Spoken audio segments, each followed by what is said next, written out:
পঞ্চগড় থেকে জনসভায় যোগ দিতে দিনাজপুরে যাচ্ছেন জামায়াত আমির ডক্টর শফিকুর রহমান। এই মুহূর্তে গৌড়ে শহীদ ময়দানে আছেন রিপোর্টার গোলাম নবী দুলাল। সরাসরি যাচ্ছি তার কাছে। দুলাল, উত্তরের জেলা দিনাজপুর থেকে ত্রয়োদশ জাতীয় সংসদের নির্বাচনী যে প্রচারণা জামাত ইসলাম এবং 10 দলীয় ঐক্য জোটের আজকে ঐতিহাসিক গোড়া শহীদ ময়দানে সকাল 11টায় এবং জামাত ইসলামের আমির এবং 10 দলীয় জোটের শীর্ষ নেতা ডাক্তার শফিকুর রহমান কিছুক্ষণ পরে এই মঞ্চে বক্তব্য রাখবেন।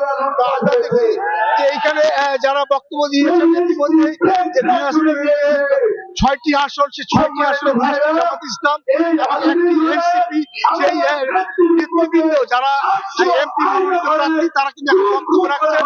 আমরা দেখছি যে ঐতিহাসিক গোড়া শহীদ ময়দানে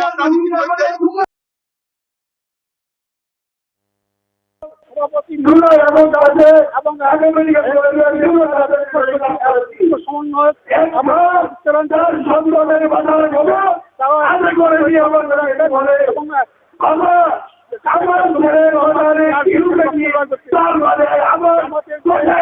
ইতিমধ্যে বলছেন যে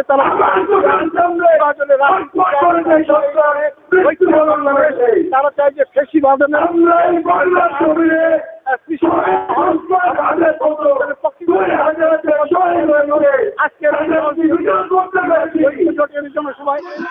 নেতৃবৃন্দ তারা যেটা বলছেন যে তারা